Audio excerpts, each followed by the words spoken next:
تصور اقامت دین پر اعتراضات ایک جائزہ، اس عنوان کے تحت مجھ سے آج خواہش کی گئی ہے کہ اقامت دین کے تصورات پر جو تنقیدیں بعض مسلم دانشوروں کی جانب سے ہوئی ہیں میں ان کا جائزہ لوں۔ اگر ان تنقیدوں پر آپ ایک نظر ڈالیں تو محسوس کریں گے کہ یہ دو طرح کی تنقیدیں ہیں۔ ایک تو وہ لوگ ہیں جو سرے سے اس بات کے قائل ہی نہیں ہیں کہ سیاست اور اجتماعی معاملات میں اسلام کوئی رہنمائی کرتا ہے، یا اگر کرتا بھی ہے تو آج کے زمانے میں اس کی پیروی لازم ہے۔ ہمارے زمانے کے سیکولر افکار سے متاثر یہ طبقہ یہ سمجھتا ہے کہ اسلام سمیت تمام مذاہب کا دائرہ افراد کی ذاتی زندگیوں تک محدود ہے۔ اجتماعی معاملات میں مذہب کی دخل اندازی فتنہ و فساد کا سبب بنتی ہے اور یہ مذہب کا دائرہ کار نہیں ہے۔ چنانچہ اسلام کے وہ احکام جن کا تعلق ریاست کے انتظام اور پالیسی سے ہے یا قانون سازی سے، لیجسلیشن سے ہے، وہ سمجھتے ہیں کہ وہ ایک مخصوص دور کی ضرورتوں کے لیے تھے۔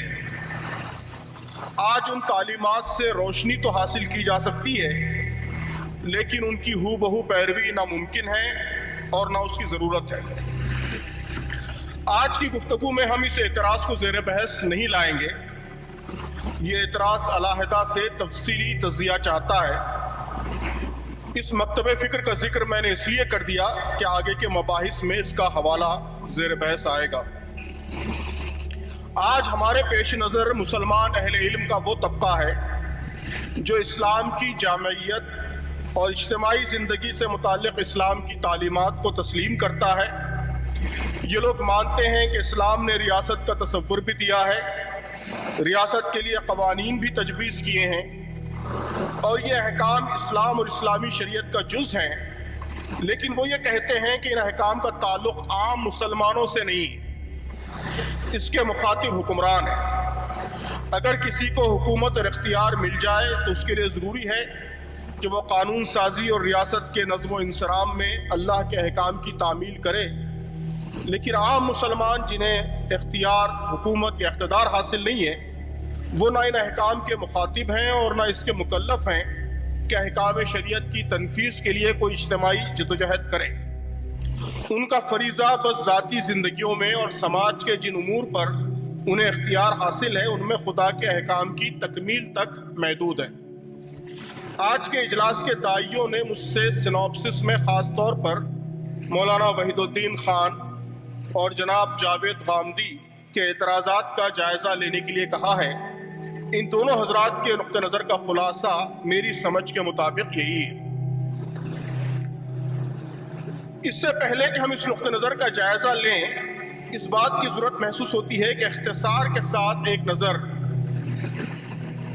ہم اس بات پر بھی ڈالیں کہ اقامت دین کے بارے میں تحریک اسلامی اور مولانا مودودی کے افکار کیا ہیں۔ جماعت اسلامی ہند کے دستور کی دفعہ 4 میں اقامت دین کی تشریح اس طرح کی گئی ہے کہ اقامت دین میں لفظ دین سے مراد وہ دین حق ہے جسے اللہ رب العالمین اپنے تمام انبیاء کے ذریعے مختلف زمانوں اور مختلف ملکوں میں بھیجتا رہا ہے، اور جسے آخری اور مکمل صورت میں تمام انسانوں کے لیے اپنے آخری نبی حضرت محمد صلی اللہ علیہ وسلم کے ذریعے نازل فرمایا، اور جب دنیا میں ایک ہی مستند، محفوظ اور عند اللہ مقبول دین ہے، اور جس کا نام اسلام ہے۔ یہ دین انسان کے ظاہر و باطن اور اس کی زندگی کے تمام انفرادی اور اجتماعی گوشوں کو محیط ہے۔ عقائد، عبادات اور اخلاق سے لے کر معیشت، معاشرت اور سیاست تک انسانی زندگی کا کوئی ایک شعبہ بھی ایسا نہیں ہے جو اس دائرے سے خارج ہو۔ یہ دین جس طرح رضا الہی اور فلاح آخرت کا ضامن ہے، اسی طرح دنیاوی مسائل کے موضوع حل کے لیے بہترین نظام زندگی بھی ہے، اور انفرادی و اجتماعی زندگی کی صالح اور ترقی پذیر تعمیر صرف اسی کے قیام سے ممکن ہے۔ اس دین کی اقامت کا مطلب یہ ہے کہ کسی تفریق و تقسیم کے بغیر اس پورے دین کی مخلصانہ پیروی کی جائے اور ہر طرف سے یکسو ہو کر کی جائے، اور انسانی زندگی کے انفرادی و اجتماعی تمام گوشوں میں اسے اس طرح جاری و نافذ کیا جائے کہ فرد کا ارتقاء، معاشرے کی تعمیر اور ریاست کی تشکیل سب کچھ اسی دین کے مطابق ہو۔ اس موقع پر دستور جماعت کی دفعہ 5 کا حوالہ بھی مناسب ہوگا، جس میں طریقہ کار بیان کیا گیا ہے۔ جماعت اپنے تمام کاموں میں اخلاقی حدود کی پابند ہوگی اور کبھی ایسے ذرائع یا طریقے استعمال نہ کرے گی جو صداقت و دیانت کے خلاف ہوں یا جن سے فرقہ وارانہ منافرت، طبقاتی کشمکش اور فساد فی الارض رونما ہو۔ جماعت اپنے نصب العین کے حصول کے لیے تعمیری اور پرامن طریقے اختیار کرے گی، یعنی وہ تبلیغ و تلقین اور اشاعت افکار کے ذریعے ذہنوں اور سیرتوں کی اصلاح کرے گی اور اس طرح ملک کی اجتماعی زندگی میں مطلوبہ صالح انقلاب لانے کے لیے رائے عامہ کی تربیت کرے گی۔ یہ دفعہ 5 ہے جماعت کے دستور کی۔ ان دفعات میں خاص طور پر درج ذیل باتیں قابل توجہ ہیں۔ پہلی بات تو یہ کہ اقامت دین کا مطلب صرف ریاست کی سطح پر اسلامی احکام کا نفاذ نہیں ہے، بلکہ پوری زندگی میں اسلام کی پیروی۔ اس میں ریاست بھی شامل ہے اور اس کے ساتھ افراد کا اللہ سے تعلق، ان کے جذبات و داعیات، ان کی عبادات، ان کے اخلاق اور سماج سے متعلق تمام امور و معاملات بھی اس میں شامل۔ دوسری بات یہ ہے کہ دین کا قیام یا زندگی کے تمام گوشوں میں اسے جاری و نافذ کرنے کا کام زور زبردستی کے ذریعے انجام نہیں پائے گا، بلکہ لوگوں کی ذہن سازی یا رائے عامہ کی تربیت کے ذریعے انجام پائے گا۔ یہ باتیں جماعت کے دستور سے بھی واضح ہیں اور مولانا مودودی کے افکار میں بھی بڑی وضاحت کے ساتھ ان باتوں کی تکرار ملتی ہے۔ میں نے یہاں پر اپنے مقالے میں مولانا مودودی کے کئی اقتباسات نقل کیے ہیں، اب ان کو پڑھنے کا موقع نہیں ہے، آپ دیکھ سکتے ہیں، جن میں مولانا نے یہی کہا ہے کہ ایک تو یہ کہ دین کا مطلب، اقامت دین کا مطلب تمام شعبوں میں دین کا نفاذ ہے، صرف ریاست یا سیاست کا شعبہ مراد نہیں ہے، اور دوسرے یہ کہ یہ کام پرامن طریقے سے رائے عامہ کی تربیت کے ذریعے انجام پائے گا۔ بلکہ مولانا کے ان اقتباسات میں اس طرح کے جملے بھی ہیں کہ میرا مشورہ ہمیشہ یہی رہا ہے کہ خواہ آپ کو بھوکا رہنا پڑے، گولیاں کھانی پڑے، مگر صبر کے ساتھ، تحمل کے ساتھ، کھلم کھلا علانیہ طور پر اپنی تحریک کو قانون، ضابطے اور اخلاقی حدود کے اندر چلاتے رہیے۔ اور بھی اقتباسات ہیں۔ یہ اقتباسات ہم نے اس لیے نقل کیے تاکہ بحث کو آگے بڑھانے سے پہلے یہ واضح رہے کہ تحریک اسلامی اور مولانا مودودی کے نزدیک اقامت دین کا مطلب اور اس منزل تک پہنچنے کا راستہ کیا ہے۔ اقامت دین صرف حکومت کی تشکیل یا تبدیلی کا نام نہیں ہے، یہ افراد اور سماج کی ہماگیر اصلاح کا نام ہے۔ اس ہدف کے حصول کے لیے صرف ریاست کے نظام کی تبدیلی پر زور نہیں ہوگا، بلکہ اسلام کی دعوت لوگوں کے سامنے پیش کی جائے گی، لوگ اس کے قائل ہوں گے، ان کے ذہن، اخلاق اور رویے اس دین سے ہم آہنگ ہوں گے، تو اس کے نتیجے میں مثالی اسلامی معاشرے کے قیام کی راہ ہموار ہوگی، اور رائے عامہ کی خواہش اور طلب پر ریاست بھی اسلامی رنگ اختیار کر لے گی۔ اقامت دین کا ہدف جب بھی حاصل ہوگا، دعوت دین اور پرامن طریقے سے رائے عامہ کی تربیت کا نتیجہ ہوگا۔ اب ان باتوں کو سامنے رکھ کر آپ اعتراضات پر آئیے۔ سب سے پہلے تعبیر کی غلطی کے اعتراضات۔ تعبیر کی غلطی آپ جانتے ہیں، مولانا وحید الدین خان صاحب کی کتاب ہے، اور اس میں تصور اقامت دین پر جو اعتراضات کیے گئے ہیں ان کا خلاصہ میرے خیال میں 3 نکات میں نے نوٹ کیے ہیں اس کے خلاصے کے طور پر۔ ایک تو یہ کہ سورہ شورا کی آیت ان اقیموا الدین ولا تتفرقوا فیہ شرع لکم من الدین، آپ کو آیت معلوم ہے، سورہ شورا کی 13ویں آیت، جس سے اقامت دین کی اصطلاح لی گئی ہے۔ تو اس آیت میں دین کا مطلب دین کا وہ حصہ ہے جو تمام انبیاء کی دعوت میں مشترک ہے۔ وہ کہتے ہیں کہ چونکہ اس میں نوح، ابراہیم، ان سب انبیاء کا ذکر ہے، تو اس لیے یہاں جو دین مراد ہے وہ دین کا وہ حصہ ہے جو تمام انبیاء کی دعوت میں مشترک ہے، اور یہ حصہ صرف توحید، رسالت اور آخرت یعنی اسلام کے بنیادی عقائد تک محدود ہے۔ اس لیے یہاں اسلام کے بنیادی عقائد کی دعوت اور ان کے قیام کا حکم ہے، پورے دین یا پوری شریعت کے قیام کا حکم نہیں ہے۔ اور سورہ صف کی آیت هو الذی ارسل رسولہ بالہدی ودین الحق لیظہرہ علی الدین کلہ ولو کرہ المشرکون، اس آیت سے بھی آپ سب واقف ہیں۔ اسی مضمون کی آیت سورہ توبہ میں اور اس سے مماثل آیت سورہ فتح میں بھی آئی ہے۔ اس میں اللہ تعالیٰ نے کوئی حکم یا کوئی ہدایت نہیں دی، بلکہ صرف خبر ہے، یعنی اس میں کوئی آرڈر نہیں ہے، کوئی کمانڈ نہیں ہے، کوئی امر نہیں ہے، بلکہ صرف خبر ہے کہ اللہ تعالیٰ نے اپنے ارادے کا اظہار کیا ہے کہ اللہ تعالیٰ اپنے دین کو اپنے نبی کے ذریعے غالب کرے گا۔ یہ اللہ تعالیٰ کے ارادے کا اظہار ہے، اس میں مومنین کے لیے کوئی حکم نہیں۔ یہ مولانا وحید الدین خان صاحب فرماتے ہیں۔ اور تیسری بات وہ یہ فرماتے ہیں کہ دین کا مقصد بندے اور خدا کے درمیان تعلق کو مضبوط کرنا ہے، یہی ایک مسلمان کا نصب العین ہے۔ ایک مسلمان کو دین پر عمل کرنا چاہیے، دین کی دعوت پیش کرنی چاہیے، حکومت کی تبدیلی کے لیے جدوجہد اس کا کام نہیں ہے۔ تحریک اسلامی کے کئی بزرگوں نے ان اعتراضات کا بہت تفصیل سے جائزہ لیا ہے۔ مولانا وحید الدین خان یہ تو تسلیم کرتے ہیں کہ دین کا تعلق زندگی کے تمام معاملات سے ہے اور ہر شعبے میں دین کی رہنمائی بھی موجود ہے، لیکن ان کا اصرار یہ ہے کہ سورہ شورا کی اس آیت میں جس میں دین کو قائم کرنے کا حکم دیا گیا ہے، دین کا مطلب صرف ایمانیات ہے۔ اور وہ یہ بھی کہتے ہیں کہ ابھی تک مفسرین نے اس کے معنی یہی لیے ہیں، اور مولانا مودودی اور تحریک کے لوگ جو معنی لیتے ہیں وہ عام مفسرین کی رائے سے ہٹ کر ہیں۔ ہمارے خیال میں یہ بات صحیح نہیں ہے۔ جن مفسرین نے ایمانیات اور بنیادی باتوں کا ذکر کیا ہے، انہوں نے اس کے ساتھ ساتھ کہا ہے کہ طاعت اللہ فی اوامرہ و نواہی، کہ اللہ کی اطاعت اس کے اوامر میں اور اس کے نواہی میں۔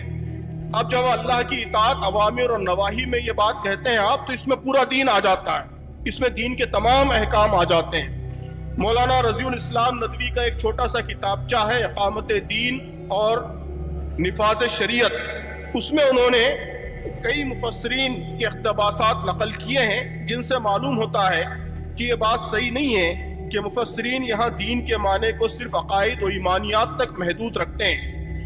اس آیت میں والذی اوحینا الیک کا فقرہ بھی شامل ہے، جس میں خود بخود وہ سارے احکام اسپیسیفکلی آ جاتے ہیں جو نبی کریم صلی اللہ علیہ وسلم پر نازل ہوئے ہیں۔ واقعہ یہ ہے کہ انبیاء اکرام کی شریعت، انبیاء اکرام کی تعلیمات صرف عقائد اور ایمانیات ہی کے معاملے میں مشترک نہیں ہیں، ان کی دعوت کی روح اور اس کی اسپرٹ ایک ہی ہے، ان کی شریعتوں کی بنیادی باتیں بھی ایک ہی ہیں۔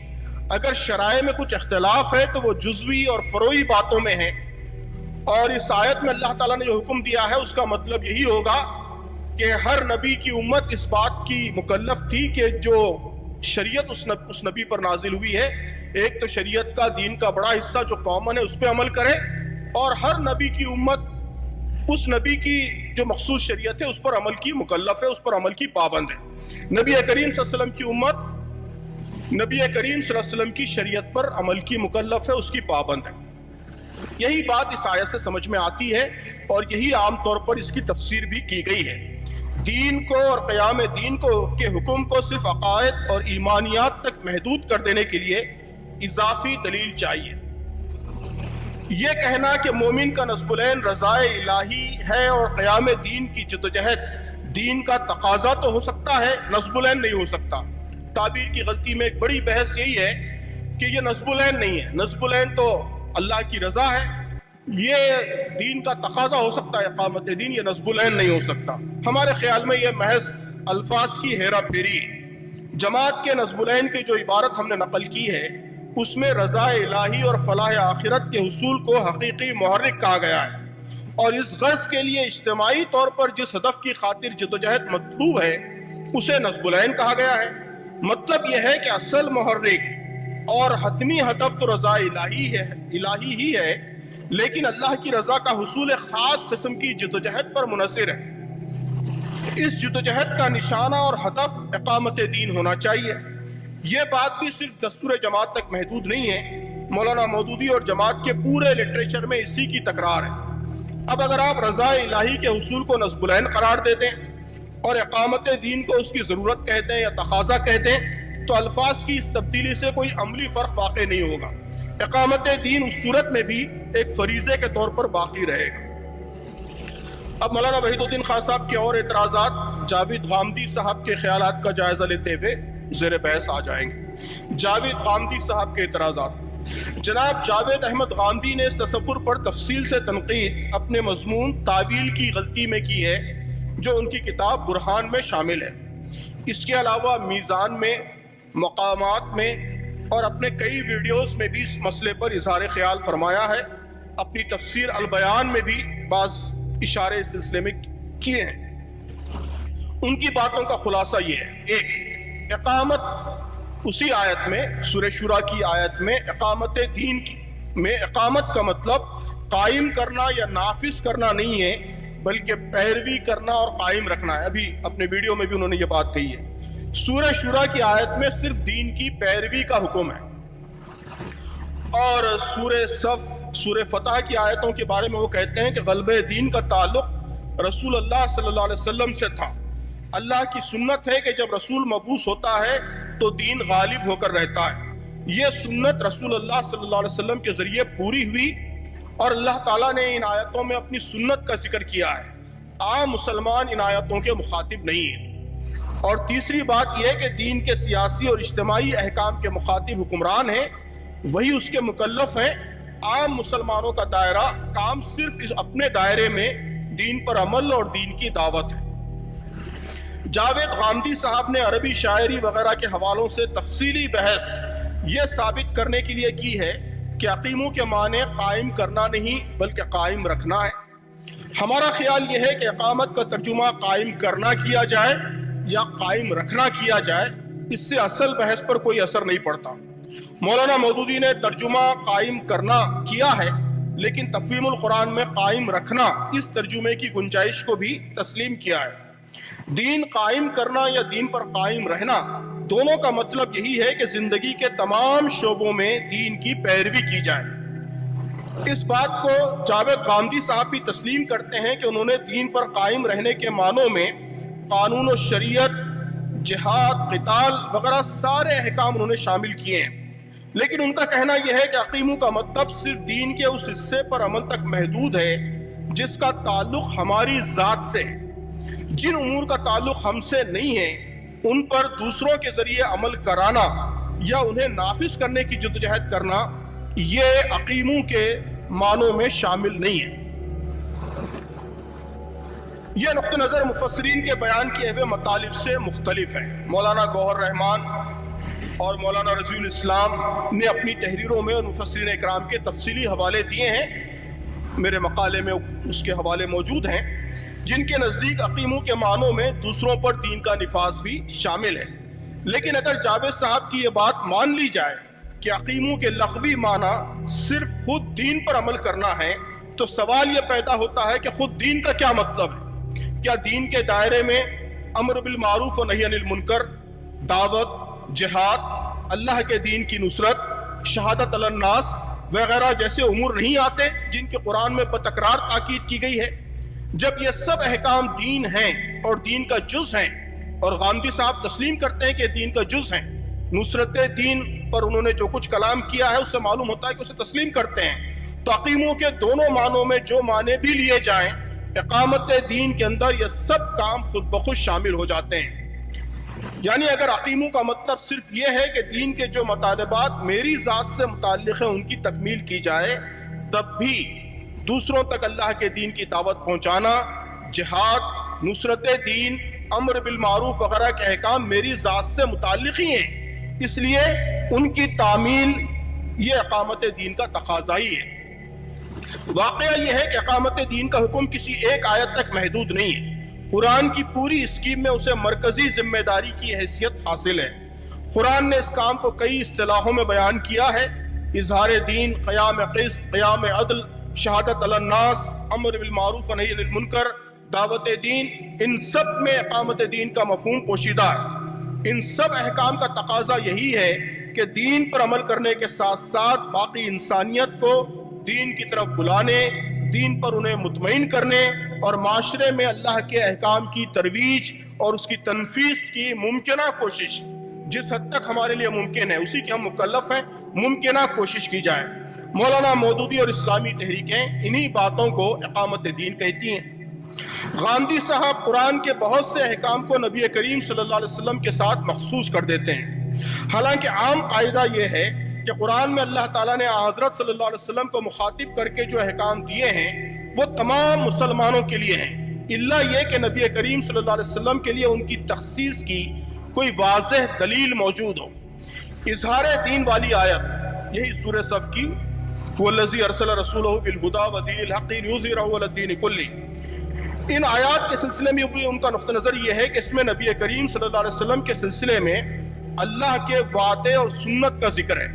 وہ یہاں المشرکون کا ترجمہ عرب کے مشرک اور دین کلی کا ترجمہ عرب کے ادیان کرتے ہیں۔ اس تخصیص کی بھی کوئی دلیل اس کے سوا نہیں دیتے کہ غلبہ دین رسول کے سلسلے میں انبیاء کی سنت ہے۔ اس میں کوئی شک نہیں کہ اللہ تعالیٰ نے نبی صلی اللہ علیہ وسلم کے لیے دین کا غلبہ مکمل فرمایا۔ سورہ صف کی اس آیت میں لیظہرہ کے الفاظ دلالت کر رہے ہیں کہ یہاں اظہار دین کو نبی کے مشن اور مقصد کے طور پر بیان کیا گیا ہے۔ یہاں صرف اللہ کے ارادے کا ہی اظہار نہیں ہے بلکہ نبی صلی اللہ علیہ وسلم کے مشن اور مقصد بعثت کا بھی ذکر ہے۔ صرف غلبہ دین کے الہی ارادے کا ذکر مقصود ہوتا تو نبی کی بعثت کا ذکر اور اس کے بعد اظہار دین کے ذکر کے ساتھ لام تعلیل لیظہرہ لام تعلیل کی ضرورت نہیں تھی۔ آپ سب عربی جانتے ہیں، واقف ہیں کہ لیظہرہ کا مطلب ہے تاکہ دین غالب ہو۔ بعثت اس لیے ہوئی نبی کی تاکہ دین غالب کرے۔ تو یہ جو لام تعلیل ہے اس سے معلوم ہوتا ہے کہ یہاں نبی کا مشن اور نبی کا مقصد بعثت بیان کیا جا رہا ہے۔ بے شک غلبہ دین اللہ ہی کا منصوبہ ہے، لیکن اللہ تعالیٰ اپنے اس منصوبے کو نبی کے ذریعے مکمل کرنا چاہتا تھا۔ اس نے نبی کو مبعوث کیا، اسی وجہ سے اسے نبی کا مشن کہا جاتا ہے۔ اگر یہ نبی کا مشن اور ان کا کام تھا تو نبی کے بعد آپ کی امت کا کام کیوں نہیں ہوگا؟ غامدی صاحب غلبہ دین کی سنت الہی کا تذکرہ اس طرح کرتے ہیں گویا اللہ تعالیٰ اس سنت کی تکمیل اپنے تکوینی امر کے ذریعے کرتا ہے۔ اگر اللہ تعالیٰ کا مقصود یہ ہوتا کہ کن کہہ دے اور غلبہ ہو جائے تو نبی کو بھیجنے کی کوئی ضرورت نہیں تھی۔ اسلامی تاریخ میں فرقہ جبریہ نے خدا کے تکوینی اور تشریعی احکام میں بڑا مغالطہ کیا تھا۔ زیر بحث فکر میں یہی مغالطہ کنفیوژن غلبہ دین کی سنت کے معاملے میں محسوس ہوتا ہے۔ واقعہ یہ ہے کہ ان آیتوں میں ارسال رسول کا ذکر واضح طور پر اس بات کی دلیل ہے کہ اظہار دین کی سنت الہی نبی کی جدوجہد کے ذریعے پوری ہوگی۔ نبی اللہ کی رہنمائی میں لیکن اپنے آزاد ارادے کے ساتھ اظہار دین کی جدوجہد کرتا ہے، فیصلے کرتا ہے، سیاسی حکمت عملی بناتا ہے، جہاد کرتا ہے، معاہدے کرتا ہے، جہاں ضرورت ہو لڑتا ہے اور جہاں ضرورت ہو صلح کرتا ہے، دعوت، ہجرت اور جہاد کے مراحل سے گزرتا ہے، اپنی تدبیروں سے خدا کی مشیت کے تحت اس سنت کی تکمیل کرتا ہے۔ اللہ نے نبی کے اسوے کو تمام مسلمانوں کے لیے نمونہ قرار دیا ہے۔ آپ صلی اللہ علیہ وسلم کا کام اب اس امت کو جاری رکھنا ہے۔ غلبہ دین کے مشن کو نبی صلی اللہ علیہ وسلم کے ساتھ مخصوص کر دینے اور امت کو اس سے مستثنیٰ کر دینے کے لیے کوئی واضح دلیل موجود نہیں ہے، خصوصاً اس لیے کہ دیگر اور نصوص ایسے موجود ہیں جن سے معلوم ہوتا ہے کہ دین کا غلبہ بعد کے زمانوں میں بھی اللہ تعالیٰ کو مطلوب ہے۔ قرآن مجید میں کہا گیا ہے، تمام مسلمانوں کو مخاطب کر کے کہا گیا ہے، نبی کے لیے نہیں، کہ وَلَا تَهِنُوا وَلَا تَحْزَنُوا وَأَنْتُمُ الْأَعْلَوْنَ إِن كُنتُم مُؤْمِنِينَ۔ تمام مسلمانوں کو کہا گیا ہے کہ تم غالب ہوگے۔ وَعَدَ اللَّهُ الَّذِينَ آمَنُوا مِنكُمْ وَعَمِلُوا الصَّالِحَاتِ لِيَسْتَخْلِفَنَّهُمْ فِي الْأَرْضِ۔ یہ بھی تمام مسلمانوں کو مخاطب کر کے کہا گیا ہے۔ حدیث میں ہے کہ اسلام دنیا میں غالب ہونے کے لیے آیا ہے، سرنگوں ہونے کے لیے نہیں آیا ہے۔ امام مسلم نے اپنی صحیح میں کتاب الامارت کے تحت ایک پورا باب باندھا ہے جس کا عنوان ہے کہ میری امت کا ایک گروہ ہمیشہ حق پر قائم رہے گا اور اپنے مخالفوں پر غالب آئے گا۔ اسی طرح کا ایک باب امام بخاری نے صحیح بخاری میں کتاب الاعتصام بالکتاب والسنہ کے تحت باندھا ہے۔ ان ابواب میں کئی حدیثیں بیان کی گئی ہیں جن میں کہا گیا ہے کہ اہل حق کا ایک گروہ اسلام کے لیے جدوجہد کرتا رہے گا اور اسے غلبہ ملے گا۔ مثلا صحیح مسلم میں حضرت معاویہ سے مروی ایک حدیث بیان کی گئی ہے کہ جس شخص کی اللہ بھلائی چاہتا ہے اسے دین کی سمجھ دیتا ہے اور ہمیشہ ایک جماعت مسلمانوں کی حق پر لڑتی رہے گی اور غالب آئے گی ان پر جو ان سے لڑے قیامت تک۔ تو مطلب یہ کہ دین کا غلبہ یہ صرف رسول کی حد تک اللہ کو مقصود تھا، یہ صحیح نہیں ہے، بعد کے زمانوں میں بھی اللہ کو مقصود ہے، اس سلسلے میں بے شمار نصوص موجود ہیں۔ تو ان نصوص کی موجودگی میں دین کے غلبے والی آیتوں کو صرف نبی کریم صلی اللہ علیہ وسلم تک مخصوص کر دینا یہ کوئی معقول بات محسوس نہیں ہوتی۔ اس مختصر مقالے میں تفصیلی شرعی دلائل کی گنجائش نہیں ہے، جو ضروری باتیں ہو سکتی ہیں وہ عرض کر دی گئی ہیں۔ جو لوگ اور تفصیل سے مطالعہ کرنا چاہیں وہ اس موضوع پر لکھی گئی بعض اہم کتابوں کو دیکھ سکتے ہیں۔ اب تک جن کتابوں کے حوالے آئے ہیں ان کے علاوہ مولانا عروج قادری کی کتاب اقامت دین فرض ہے اور امت مسلمہ کا نصب العین، اور مولانا صدر الدین اصلاحی کی کتاب فریض اقامت دین، اور مولانا جلال الدین عمری کی کتاب معروف و منکر، ان کا مطالعہ مفید ہوگا۔ ہم اس موقع پر اس موضوع کو ایک اور پہلو سے یعنی عقل عام کامن سینس کے پہلو سے بھی زیر بحث لانا چاہتے ہیں۔ پہلی بات، دونوں معترض بزرگ یہ بات مانتے ہیں کہ اسلام نے اجتماعی امور سے متعلق تفصیلی ہدایات دی ہیں اور ان ہدایات کی تعمیل آج کے دور میں بھی ضروری ہے، اور یہی انسان کی فلاح اور کامیابی کا خدائی نسخہ ہے۔ سوال یہ پیدا ہوتا ہے کہ جب اللہ نے اپنے بندوں کے لیے ایک اجتماعی نظام کو پسند کیا ہے تو پھر آج بندوں کے درمیان اس کو متعارف کرانے، اسے جاری کرنے کا کیا انتظام ہے؟ ایک زمانے میں نفاذ کا یہ کام، تنفیذ کا یہ کام اللہ نے اپنے رسولوں سے لیا تھا۔ اب اگر آج عام مسلمان اس کے نفاذ کی جدوجہد کے مکلف نہیں ہیں تو پھر یہ کام کس کے ذمے ہے؟ یہ بات تو عقل عام کے خلاف ہے کہ خدا نے انسانوں کے لیے ایک مکمل نظام زندگی نازل کیا، بڑی وضاحت کے ساتھ اس کی تفصیلات بتائیں، انہیں محفوظ رکھنے کا انتظام کیا، ایک زمانے میں اپنے رسول کے ذریعے اس کی تبلیغ و اشاعت اور اس کی تنفیذ کا بھی انتظام کیا، لیکن بعد کی ادوار میں انہیں انسانوں کے درمیان مقبول کرنے اور ان کے معاشروں میں جاری و ساری کرنے کا کوئی انتظام ہی نہیں کیا۔ یہ بات تو کم از کم آج کے دور میں کوئی معقول اور پڑھا لکھا آدمی نہیں کہہ سکتا کہ کوئی اجتماعی نظام زندگی صرف اس کے تعارف اور پیشکش کے ذریعے خود بخود نافذ ہو سکتا ہے۔ اگر کوئی اس انتہائی سادہ لو مفروضے میں یقین رکھتا ہے تو آج کا سارا علم سیاسیات اور علم سماجیات اس کی تردید و تقلید کے لیے موجود ہے۔ ہر نظریہ اور نظام اپنے نفاذ کے لیے انسانی جدوجہد چاہتا ہے، اور ایسی جدوجہد چاہتا ہے جو اجتماعی ہو اور مطلوب نظام زندگی کو ہدف بنا کر کی جائے۔ اگر صرف نظریہ اور اصولوں کی موجودگی کافی ہوتی تو قرآن کا نزول کافی تھا، رسول کی کوئی ضرورت نہیں تھی۔ انفرادی زندگی سے متعلق اسلامی احکام بھی انسانوں کی فلاح کے لیے ہیں، اور یہی معاملہ اجتماعی زندگی سے متعلق احکام کا بھی ہے۔ جس طرح شرک اور جھوٹ ایک فرد کے لیے نقصان دہ ہے، اسی طرح سود اور قوم پرستی اور انسانوں کی غیر مشروط خود مختاری یہ بھی انسانی معاشروں کے لیے نقصان دہ ہے۔ اللہ تعالیٰ کو اگر اپنے بندوں کی فوز و فلاح مقصود ہے، اور صرف افراد کی نہیں بلکہ معاشروں کی اجتماعی فلاح بھی مقصود ہے، تو یہ ممکن نہیں ہے کہ وہ اپنے نازل کردہ ان اصولوں کی تنفیذ کا کوئی انتظام ہی نہ کرے جو انسانوں کے لیے نہایت ضروری ہے۔ ہم یہاں اس بحث کو نہیں چھیڑ رہے ہیں کہ افراد کی اصلاح کا ایک بڑا پہلو سماجی اور معاشرتی اصلاح سے راست متعلق ہے۔ اللہ تعالیٰ اپنے دین کی ترویج و تنفیذ کا کام انسانوں سے ہی لیتا ہے، اسی لیے قرآن میں اللہ نے اپنے بندوں سے دین کی نصرت کا مطالبہ کیا ہے۔ یا ایھا الذین آمنوا ان تنصروا اللہ ینصرکم ویثبت اقدامکم، اور یا ایھا الذین آمنوا کونوا انصار اللہ، اے لوگوں جو ایمان لائے ہو اللہ کے مددگار بنو، جس کا مطلب اس کے سوا اور کیا ہو سکتا ہے کہ دین کے معاملے میں منشاء الہی کی تکمیل کے لیے جدوجہد کی جائے۔ اگر منشاء الہی یہ ہے کہ دین زندگی کے تمام انفرادی و اجتماعی معاملوں میں انسانوں کا رہنما بنے تو اس منشاء کی تکمیل کے لیے جدوجہد ہی دین کی نصرت قرار پائے گی۔ اسی جدوجہد کو اسلامی تحریکیں اقامت دین کہتی ہیں۔ انسانی معاشروں میں ہمیشہ ایسی قوتیں کار فرما رہی ہیں جو انسانی زندگی کی تنظیم گمراہ کن شیطانی اصولوں اور نظریات کی بنیاد پر کرنے کی کوشش کرتی رہتی ہیں۔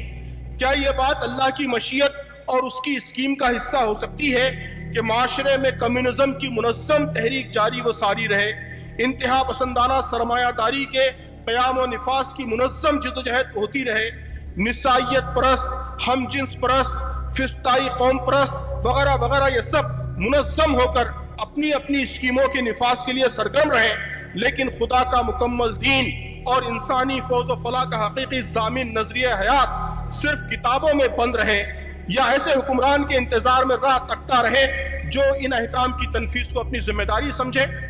یہ بات بالکل عقل عام کے خلاف ہے۔ اگر اللہ تعالیٰ انسانوں کے لیے کسی مخصوص نظریہ حیات کو پسند کرتا ہے تو اس کا تقاضا ہے کہ وہ اس کی تنفیذ کے لیے جدوجہد کی ذمہ داری کسی نہ کسی کے سپرد کرے۔ یہ فطری بات ہے کہ یہ ذمہ داری انہی کے سپرد کی جائے گی جو اس نظریے کے ماننے والے اور اس کے امین ہیں۔ یہ پہلی بات۔ دوسری بات، اگر اجتماعی امور میں احکام دین کے نفاذ کی ذمہ داری صرف حکمرانوں کی ہے، تب بھی کیا عام مسلمان امر بالمعروف اور نہی عن المنکر کے پابند نہیں ہیں؟ کیا حکمران اگر اپنی ذمہ داریاں ادا نہیں کر رہے ہیں اور خدا کے احکام سے علانیہ انحراف کر رہے ہیں تو یہ مسلمانوں کی ذمہ داری نہیں ہے کہ وہ اس کی طرف اپنے حکمرانوں کو متوجہ کریں؟ رسول اللہ صلی اللہ علیہ وسلم نے فرمایا کہ دین النصیحہ، دین خیرخواہی ہے، للہ، اللہ کے لیے، ولی کتابی، اور اس کی کتاب کے لیے، ولی رسول ہی، اور رسول کے لیے، والائمۃ المسلمین، اور مسلمانوں کے ائمہ کے لیے، وعامتہم، اور عام مسلمانوں کے لیے۔ ابو سعید خدری رضی اللہ تعالیٰ عنہ کہتے ہیں کہ مروان نے عید کے دن ممبر نکلوایا اور نماز عید سے پہلے خطبہ شروع کر دیا تو ایک شخص نے کہا، مروان آپ نے سنت کے خلاف کیا، ایک تو آپ نے اس دن ممبر نکالا حالانکہ اس دن ممبر نہیں نکالا جاتا، پھر آپ نے نماز سے پہلے خطبہ شروع کر دیا حالانکہ نماز سے پہلے خطبہ نہیں ہوتا۔ ابو سعید فرماتے ہیں کہ اس شخص نے اپنا وہ حق ادا کیا جو اس پر تھا۔ اللہ کے رسول کو میں نے فرماتے سنا، پھر آپ نے وہ حدیث نقل کی کہ جو زبان برائی دیکھے اور زبان سے روک سکتا، ہاتھ سے روک سکتا ہاتھ سے روکے، زبان سے روک سکتا ہو زبان سے روکے وغیرہ۔ ایک حدیث مبارکہ میں فرمایا گیا کہ عنقریب ایسے حکمران ہوں گے جنہیں تم پہچانتے ہوگے اور ان کا انکار کرو گے، بس جس کسی نے ان کی حقیقت پہچان لی وہ بری ہوگا، جس کسی نے برملا ان کا انکار کیا وہ سلامتی کے راستے پر ہوگا سوائے ان کے جو راضی ہو گیا اور ان کی اطاعت کرنے لگا۔ صحابہ نے عرض کیا، اے اللہ کے رسول، کیا ایسے عمرہ کے خلاف ہمیں قتال نہیں کرنا چاہیے؟ آپ نے فرمایا، جب تک وہ نماز ادا کرتے رہیں ایسا مت کرنا۔ امام مسلم نے اپنی صحیح میں جہاں اس حدیث کا باب باندھا ہے، اس باب کا موضوع ہی رکھا ہے کہ اس بات کا باب کہ اگر عمرہ شریعت کی خلاف ورزی کریں تو ان کی نکیر واجب ہے، یعنی جو حکمران خدا کے احکام کی کھلی نافرمانی کریں ان کے خلاف خروج اور قتال کے لیے تو کچھ اور شرائط ہیں، لیکن ان کی نکیر اور ان کو معروف کی تلقین اور اسلام کے نفاذ کے لیے ان کو آمادہ کرنا، یہ کام تو ہر حال میں اہل ایمان کو انجام دینا ہے۔ یہی اقامت دین ہے۔ اور تیسری بات، آج کے زمانوں میں ملکوں کے نظام اور قوانین کے لیے صرف حکمران ذمہ دار نہیں ہوتے، عوام بھی ذمہ دار ہوتے ہیں۔ دنیا کے بیشتر ملکوں میں تو جمہوری نظام ہے۔ جمہوری نظام کی تو تعریف ہی یہی ہے کہ وہاں قانونی طور پر اصل حکمران عوامی ہوتے ہیں، حکومت کے کام انہی کے منتخب نمائندے انجام دیتے ہیں۔ ملک کی قانون سازی اور پالیسی سازی عوامی رجحانات کے مطابق ہی ہوتی ہے۔ اس لیے اب تو یہ بحث بالکل غیر متعلق ہے کہ حکمرانی سے متعلق احکام دین کے مخاطب صرف حکمران ہیں، عوام نہیں ہیں۔ اب یہ بات ساری دنیا میں مسلمہ ہے کہ جمہوری حکومتوں میں جو پالیسیاں بھی بنتی ہیں ان کے لیے وہاں کے عوام پوری طرح ذمہ دار ہیں۔ عوام کے سامنے جواب دہ اور عوام کے ووٹ سے منتخب حکومت اگر خدا کے احکام کی کھلی خلاف ورزی کرتی ہے اور وَمَن لَمْ يَحْكَمْ بِمَا أَنزَلَ اللَّهُ کی تصویر بنی رہتی ہے تو اس معاشرے میں رہنے والے مسلمان کیسے اس کی ذمہ داری سے بری ہو سکتے ہیں؟ برات کی ایک ہی شکل ممکن ہے اور وہ یہ کہ وہ معاشرے کو اسلام کے نفاذ کے لیے تیار کرنے کی بساط بھر کوشش کرتے رہیں۔ بلا شبہ وہ کسی ایسے کام کے مکلف نہیں ہیں جو ان کی طاقت اور استعداد سے باہر ہو، لیکن جو کچھ ان کے بس میں ہے اس جدوجہد کی ذمہ داری سے وہ کیسے بری ہو سکتے ہیں؟ اسلام میں اجتماعی ذمہ داری کا تصور بھی پایا جاتا ہے۔ ہم کو ایسے واضح نصوص بھی ملتے ہیں جن میں سماج کی اجتماعی خرابیوں کے لیے سماج کے ہر فرد کو ذمہ دار قرار دیا گیا ہے۔ قرآن مجید میں آیا ہے کہ وَاتَّقُوا فِتْنَةً لا تصیبن الذین ظلموا منکم خاصہ، کہ بچو اس فتنے سے جس کی شامت مخصوص طور پر انہی لوگوں تک محدود نہ رہے گی جنہوں نے تم میں سے گناہ کیا ہو، اور جان رکھو کہ اللہ سخت سزا دینے والا ہے۔ جاوید غامدی صاحب اس آیت کی تفسیر میں لکھتے ہیں، آپ نوٹ کیجئے، فرماتے ہیں کہ دنیا میں خدا کا قانون یہی ہے کہ بعض اوقات ایک گروہ کے جرائم کی سزا پوری قوم کو بھگتنا پڑتی ہے۔ یہ اس سے متنبہ فرمایا ہے کہ اپنے رویے کی اصلاح کر لو، ورنہ اندیشہ ہے کہ اس طرح کے کسی فتنے میں مبتلا ہو جاؤ گے جو پوری جماعت بلکہ آئندہ نسلوں کو بھی اپنی لپیٹ میں لے لیا کرتا ہے۔ اللہ کے دین میں اسی بنا پر لوگوں کو پابند کیا گیا ہے کہ دوسروں کو بھی بھلائی کی تلقین کریں اور برائی سے روکیں۔ حدیث میں آیا ہے کہ اگر کسی قوم میں گناہ کے کام کیے جاتے ہوں اور ان کاموں کو روکنے کی کوشش نہ کی جائے تو قریب ہے کہ اللہ تعالیٰ ان سب کو عذاب میں گرفتار کر لے۔ یہ ساری حدیثیں جو میں نقل کر رہا ہوں وہ صحیح حدیثیں ہیں اور ان کے حوالے مقالے میں موجود ہیں۔ آخری پوائنٹ یہ ہے اس سلسلے کا کہ کسی نظریے پر پختہ ایمان کا لازمی تقاضا یہ ہوتا ہے کہ اس کے نفاذ کے لیے جدوجہد کی جائے۔ یہی انسانی فطرت ہے۔ اگر کوئی یہ سمجھتا ہے کہ اسلام کے اجتماعی احکام پر عمل ضروری نہیں ہے، جیسا کہ میں نے پہلے اپنی گفتگو کی ابتدا میں ایک مکتب فکر کا حوالہ دیا تھا، تو اگر کوئی اس طرح کی سوچ رکھتا ہے تو اس کا معاملہ مختلف ہے۔ لیکن اگر کسی کا یہ ایمان ہے کہ اسلام سیاست سمیت زندگی کے ہر شعبے میں رہنمائی کرتا ہے اور یہ رہنمائی ہی انسانی فوز و فلاح کی واحد ضامن ہے، تو اس کے بعد اس نظریے کے نفاذ کا خواب دیکھنا اور اس کے لیے ممکنہ جدوجہد کرنا خود بخود اس کی ذمہ داری بن جاتا ہے۔ زندگی کے مشن اور نصب العین کا گہرا تعلق اعتقاد یعنی بلیف سسٹم سے ہوتا ہے۔ ہر مشن اور نصب العین کسی اعتقاد کی پیداوار ہوتا ہے اور ہر پختہ عقیدہ کسی نصب العین کو لازماً جنم دیتا ہے۔ آپ اس بات پر خاص توجہ فرمائیں کہ ہر مشن اور نصب العین کسی اعتقاد کی، کسی بلیف کی پیداوار ہوتا ہے اور ہر پختہ عقیدہ کسی نہ کسی نصب العین کو لازماً جنم دیتا ہے۔ بلیف سسٹم یعنی اعتقاد اور زندگی کے مشن، لائف مشن کے درمیان یہ گہرا تعلق آج علم انتظام، سماجی نفسیات، سماجیات وغیرہ کا مسلمہ اصول ہے۔ جو لوگ مینجمنٹ سائنس سے متعلق ہیں وہ جانتے ہیں کہ بڑی بحث اسٹریٹجیکل پلاننگ میں اسی بات پر ہوتی ہے کہ بلیف میں اور مشن میں کیا ریلیشن ہے، دونوں میں گہرا تعلق ہوتا ہے۔ ان سب علوم میں یہ بحثیں موجود ہیں کہ آدمی اپنے بارے میں اور دیگر انسانوں اور کائنات کے بارے میں جو نقطہ نظر رکھتا ہے، جو بلیف سسٹم رکھتا ہے، جن قدروں اور اصولوں کو اپنے لیے اور دیگر انسانوں کے لیے درست اور صحیح سمجھتا ہے، جسے ویلیو سسٹم کہتے ہیں، اسی سے اس کی زندگی کا مشن تشکیل پاتا ہے۔ کسی بھی میدان میں تبدیلی کی ضرورت پر پختہ یقین آدمی کو اس تبدیلی کی تحریک چلانے پر مجبور کرتا ہے۔ اس لیے اقامت دین کا نصب العین اس عقیدے کا لازمی نتیجہ ہے کہ اسلام اللہ کا دین ہے اور اسی میں انسانوں کی نجات ہے۔ عقلی اعتبار سے یہ ممکن ہی نہیں ہے کہ آدمی کا عقیدہ تو اسلام میں ہو لیکن اس کا نصب العین اسلام کا قیام نہ ہو۔ عقلی اعتبار سے یہ ممکن ہی نہیں ہے کہ آدمی کا یقین اسلام میں ہو لیکن اس کا نصب العین اسلام کا قیام نہ ہو۔ اگر آج میں کینسر کی ایک نئی دوا ایجاد کر لوں اور میرے اندر یہ مستحکم یقین پیدا ہو جائے کہ اس دوا سے کینسر کا ہر مریض لازماً شفا پائے گا، اور یہ کہ اس انمول دوا کی ترویج اس وقت عالم انسانیت کی ایک بڑی ضرورت ہے، تو اس عقیدے کا لازمی نتیجہ یہ نکلے گا کہ اس دوا کی ترویج، اس کا قبول عام اور ملک کے نظام صحت میں اس کی قبولیت، یہ میرا نصب العین بن جائے گا۔ اگر اس دوا اور اس پر کامل یقین کے باوجود میں اسے لے کر گھر میں بیٹھا رہوں تو میری یہ خاموشی انسانیت کے خلاف ہوگی اور میرے ضمیر بلکہ میری انسانی فطرت کے خلاف ہوگی۔ کمیونزم اور فلاں کے علمبردار اپنے اپنے نظریات کے قیام و نفاذ کے لیے اس بات کے محتاج نہیں ہیں کہ ان کی کتابوں کی عبارتوں کی لغات کے ذریعے تشریح کر کے بتایا جائے کہ اس کا قیام و نفاذ تمہاری ذمہ داری ہے۔